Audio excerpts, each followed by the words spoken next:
Lords of the Fallen is clearly inspired by Dark Souls, but it's important not to get bogged down by too many comparisons between the Souls games and this one. Lords of the Fallen is distinct enough to earn its own spotlight, and perhaps to earn your love as well. This is an entertaining and atmospheric adventure, and one that deserves a sequel that further fleshes out its fantasy world.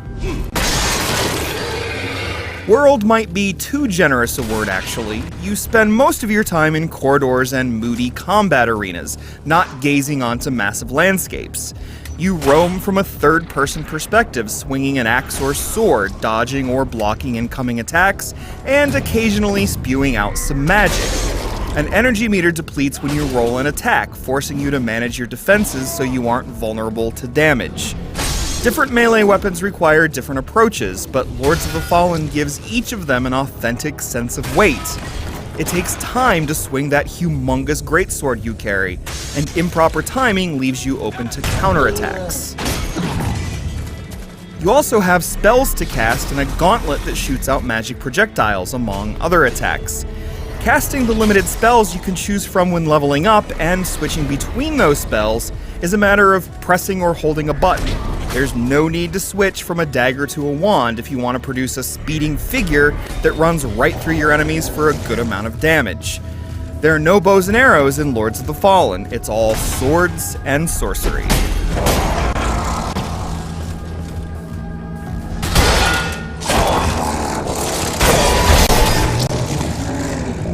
The game insists on trying to tell a story, but the early hours are pretty incoherent, and anti-hero Harkin doesn't have much interesting to say anyway. Instead, it's better to let the frozen walkways and imposing monastery speak for themselves. This place seeks to murder you. Consider the titles of the bosses you fight: Beast, Champion, Annihilator. They have one purpose: to kill.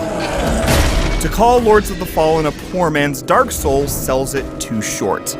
For one, Lords of the Fallen strikes a different kind of tone. It's moody and oppressive, but rarely terrifying. It is a power fantasy, not a death simulator, and the chunky, ornate art style reflects the difference. Lords of the Fallen has a few challenges, but it's rare for you to feel frail or afraid. The game simply isn't hard enough to make your blood boil. That's at least true in the main world.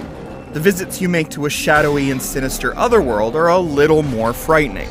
Traversing this dark dimension is like exploring a foggy desert at midnight. You can barely see further than the tip of your blade. Your steps into the beyond first lead you to simple knights and ghouls, which require only that you put the clumsy targeting system to good use. Soon, however, you could encounter a rolling fire demon that puts up a bit more fight. You reach this realm by entering portals that only unlock when you've killed some unknown beast, hoping to find some special treasure like a new hammer or a rune for upgrading your equipment. You die, but not frequently enough for Lords of the Fallen to get grindy or frustrating. When you perish, you leave behind your ghost and revive at whichever ruby crystal you last saved at. Your ghost contains all the experience you've accumulated since the prior death, but it doesn't remain forever, so it's in your best interests to go retrieve it, at least early on. Every fallen enemy will have respawned after your death, but you'll at least be armed with the knowledge of what lies ahead of you.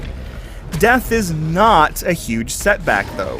Experience can be regained easily, and in the last several hours, you earn too little experience from killing enemies to mind the loss. The bosses may have ominous titles, but if you have Souls experience, you can off most of them on the first attempt. The challenge ramps up nicely during the lead up to the final showdown, however, and a few bosses, particularly the final one, demand a bit of extra thinking. The greatest challenge Lords of the Fallen provides isn't a welcome one. It's easy to lose yourself in the crypts and corridors, unsure of where the game means for you to go. Every region cleverly connects with others, but some areas are so same-ish, and some entrances so subtle, that the game can become aimless. The annoyances are few, however. You could call Lords of the Fallen a Souls game for the meek.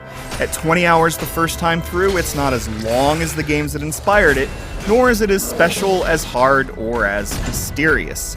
But Lords of the Fallen has a consistency of tone, a powerful spirit, weighty combat, and a beautiful world to explore.